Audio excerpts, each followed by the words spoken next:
Siap, kita mulai, Dit. Oke, silakan Pak Ben. Assalamualaikum warahmatullahi wabarakatuh. Waalaikumsalam warahmatullahi wabarakatuh. Untuk sesi yang terakhir adalah tentang pengisian data asesi, yang dimana asesi ini adalah untuk peserta permohonan sertifikasi forensik. Jadi yang disebut dengan asesi itu adalah Anda atau peserta, ya. Jadi di sini diisi ada namanya lengkap, pakai huruf besar semua. Di sini ada KTP, yang punya KTP boleh dimasukkan. KTP nomor KTP-nya ada ini, berarti harus disediakan nanti persyaratan untuk permohonannya. Selain rapor sama sertifikat, berarti harus ada kakak. Kalau tidak punya KTP, yang tidak punya KTP bisa dimasukkan kakaknya di sini, nomor kakaknya, nomor ini. Terus di sini ada tanggal lahir, diisi tempat tanggal lahirnya di mana, terus tanggalnya berapa, bulannya berapa, tahunnya berapa. Ini ada di kelamin, kebangsaan Indonesia, alamat rumah sesuai dengan KTP atau kakaknya. Lanjut sama nomor telepon ada di sini. Kualifikasi untuk pendidikan gak usah diisi. Ini adalah data pekerjaan, ini gak usah diisi. Ini khusus untuk yang sudah bekerja tetapi ingin diperpanjang sertifikasinya, maka ini akan diisi di sini. Nah, ini untuk bagian kedua, yaitu data sertifikasi. Kita pilih untuk sertifikasi di sini. Kalau ini adalah untuk mengulang yang tadi Bapak bilang, adalah pas kalian sudah bekerja. Di sini. Terus yang kedua adalah data semua klaster. Klaster di sini kita ambil untuk pramuniaga, ada 10 judul ini. Dari mulai mempersiapkan diri untuk bekerja, berkomunikasi, sampai yang terakhir itu melakukan rencana pembelian. Yang tadi teman-temannya yang di depan itu seperti itu. Terus untuk bukti perlengkapan, nah, di sini sebenarnya kita fotokopi identitas belajar.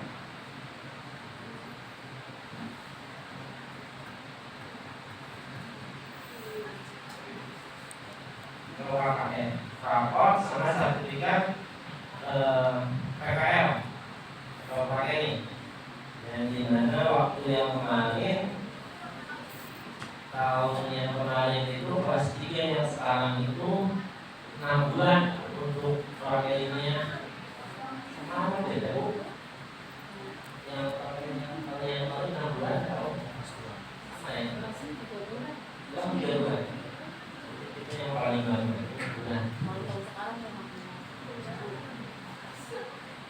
Ini adalah persyaratannya ya. Ini bukti kelengkapan permohonan, bukti persyaratan dasar permohonan. Harus ada fotokopi kartu identitas, ada rapor dari semester 1 sampai semester 5, di mana dari kelas 1 sampai kelas 3 semester 1 itu.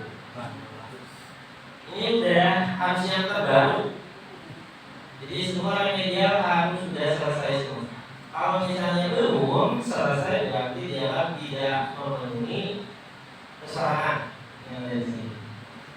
Terus sertifikat atau surat keterangan dalam pelaksanaan praktek kerja industri. Yang kedua adalah di sini kandidat permohonan, ada di sini diisi nama dan tanda tangan sebelah. Dalam di sini ada pertanyaan nggak? Yang dari permohonan sertifikasi forensik. Ada mungkin ada Pak, ini saya nggak punya, gimana digantinya atau gimana? Ada Pak?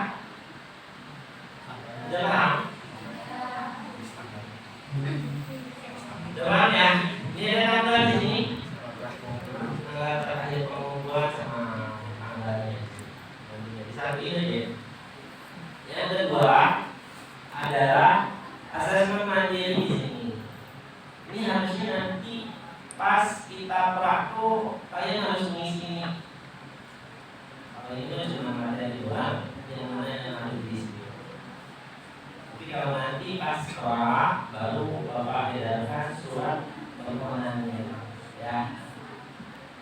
Terus ini dari panduan. Ini judulnya itu adalah persiapkan diri untuk bekerja yang tadi ada di 10 menit kompetensi judulnya dari sini. Ini semuanya ada di sini. Paham ya? Jelas ya?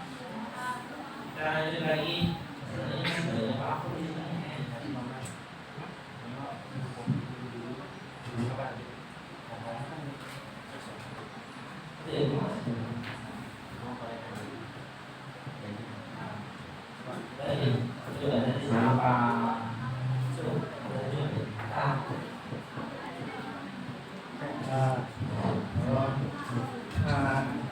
Nah tadi untuk yang paling pertama pada saat itu adalah validasi ya, permohonan peserta atau sesi dalam mengikuti uji kompetensi. Jadi yang disampaikan oleh Pak Amar tadi dimulai dari persyaratan sampai nanti poin-poinnya itu list terakhir itu sudah diumumkan dari Ibu SMK Ibu Paloma dan Yafi mungkin dia akan list tanggal lagi mungkin sekolahnya per tanggal berapa yang harus dikumpulkan oleh Pak Amar, sehingga pada saat pelaksanaan itu sudah terkumpul, sudah terdalam file sekali, karena satu peserta itu kalau nggak salah file itu kembali ini termasuk pada semua jenis asesmen yang ada dilaksanakan. Asesmen itu penilaian ya, penilaiannya. Ya. Terus dari poin 1 sampai ini bentuknya adalah validasi permohonan awal. Nah, yang kita bahas tentang penunjukan dan itu ada banding assessment. Banding assessment itu semisal nanti hasilnya ya, proses yang dilaksanakan ini sudah dilaksanakan, nanti ujung kegiatan ternyata ada istilah. Karena ini yang saya terangkan di sini gini ya. Kriteria di uji kompetensi ini ada dua. Yang pertama kompeten dan tidak kompeten. Nah, sempat ada poin di sana, poin sendiri sertifikasi ulang. Jadi ada istilah remedial. Nanti itu nanti dikembalikan lagi pada saatnya. Atau soal Bapak di sini menekankan termasuk yang dari rumah juga sama, bahwa pastikan bahwa harus serius, harus benar-benar, karena ini tidak bisa diulang. Kalau diulang berarti remeh. Ya, jadi pastikan per asesmennya yang dikerjakan itu benar-benar masuk kualifikasi kompetensi. Karena sertifikat yang dikeluarkan oleh ASP SMK Darul Ma'arif itu di belakang sertifikatnya itu yang diterbitkan oleh BNSP lisensinya itu adalah semua kompetensi yang diikuti. Nah, kompetensi yang diikuti kan klaster. Nah, klasternya disebut dari mulai tadi pengambilan diri sampai pada tadi pembelian produk itu ada di belakang sertifikat. Semisal ada nah ini semisal dari 10 unit ini dalam satu klaster ini kalian ada yang tidak lulus atau tidak kompeten bahasanya, berarti itu harus dilakukan uji kompetensi ulang. Jadi dipastikan untuk pelaksanaannya tolong benar-benar dijalankan sebaik mungkin, karena kami juga menawarkan kepada bahwa pemilihan klaster ini adalah yang bisa sekiranya yang tiap hari kita pelajari di sekolah juga pemilihannya, pertimbangannya lah banyak gitu kan. Nah, kemudian ke depannya juga kita akan menggunakan klaster-klaster berikutnya gitu kan. Nah, untuk tahun ini adalah klaster perniagaan. Nah, ini adalah unit kompeten atau taman asesmen yang akan dilaksanakan dimulai dari demonstrasi, portofolionya, yang ketiga adalah wawancaranya, nanti ada misalkan tes tertulis ya, termasuk proyeknya nanti akan kelihatan ya. Dari rangkaian ini kalian bisa banding sendiri, dimana ketika komponen yang dilaksanakan ya, tidak sesuai misalnya, kan boleh mengajukan banding, cuma itu pilihan terakhirnya karena ya inilah pilihannya. Rekomendasi ini datangnya dari mana? Dari asesor yang menguji kalian. Dasarnya ini ya, kompeten dan tidak kompeten kompetennya. Nah kami mohon maaf juga ya, kami juga sama gitu, dalam artian membangun spirit untuk maju, bahwa dengan adanya LSK ini kita mengupgrade menjadi kebutuhan kalian di dunia kerja. Kami bukan berarti dalam artian sudah profesional atau dalam artian tampil Bapak Ibu ya.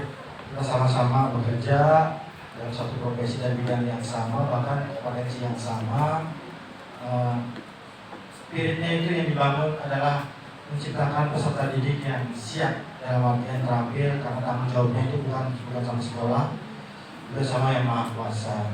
Artinya kita itu hanya mengumpulkan pundi-pundi amal atau pahala dari peserta didik yang nantinya begitu lulus bisa mandiri, bisa menjadi kebanggaan baik dari keluarga dan negaranya, masalah lingkungannya bermanfaat, gitu kan?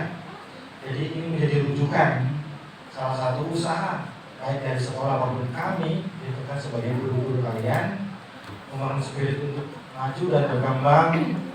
Makanya apa yang tampilkan tadi pun semata-mata bukan menyombongkan bahwa kami jauh lebih siap, bukan ya Bapak Ibu, tapi pendekatannya adalah bila menjelaskan dari peserta didik lagi ke peserta didik itu linknya jauh lebih dekat, sebenarnya akan lebih mengenal, gitu kan. Kami juga sama belajar dengan Bapak Ibu ya. Ini untuk bukan melihat besar kecilnya, tapi pada dasarnya ini sebagai gambaran bahwa ilmu itu datang dari mana saja ya. Jadi ada juga nanti pada saat pelaksanaan, tolong ada waktu, urun waktu ini dari sekarang sampai pelaksanaan, tolong disiapkan semaksimal mungkin. Sekecil apapun persiapan yang disiapkan itu akan jauh lebih berharga daripada tidak mempersiapkan sama sekali. Nah, kami dan Pak Anwar juga,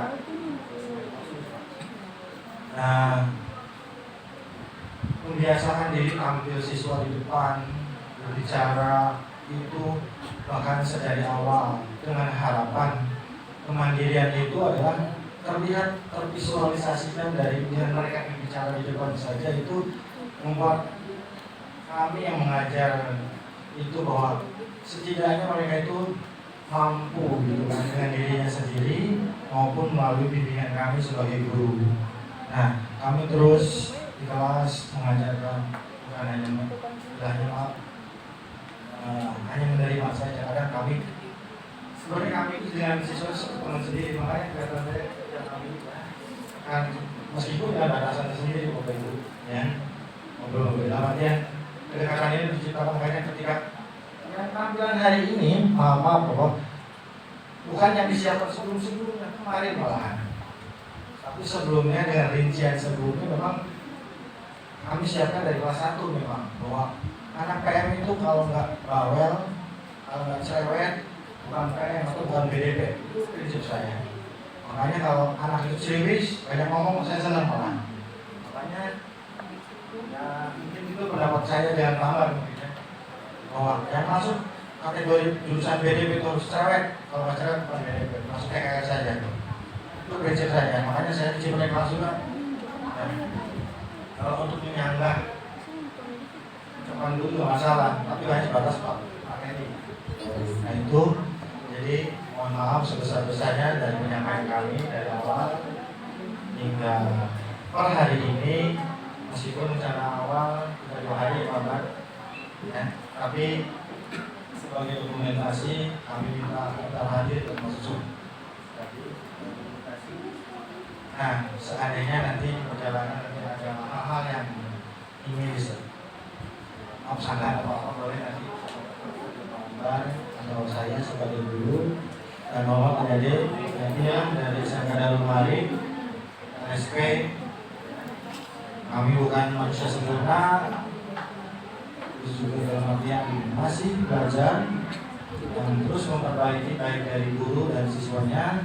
Tapi harapan kami mari belajar bersama-sama ya. Karena begini ya, saya mengatur 3 karena ada keterangan begini bahwa di akhir zaman itu ada 3 kategori manusia. Yang pertama manusia yang sempurna, manusia yang setengah sempurna, dan manusia yang tidak sempurna sama sekali. Yang pertama itu apa? Manusia sempurna tapi masih mau mendengarkan nasihat orang lain atau perbaikan dari orang lain. Yang kedua manusia setengah sempurna, masih berbuat salah, ya masih artian tidak sempurna, masih berbuat salah, tapi masih mau mendengarkan kritikan dari orang lain. Dan yang terakhir itu adalah manusia yang tidak sempurna sama sekali, sudah selalu berbuat salah, tidak menerima kritikan dan perbaikan dari orang lain. Nah, tinggal dipilih berarti mana yang masuk kategorinya. Manusia yang sempurna, setengah sempurna, atau tidak sempurna sama sekali. Nah itu dari kami. Mungkin pertama-tama terima kasih, kita tutup. Hati-hati di jalannya ya. Jangan lupa tanggal 14 nyoblos. Oke. Apa penangkanya nih ya? Kita akhiri dengan Assalamualaikum warahmatullahi wabarakatuh.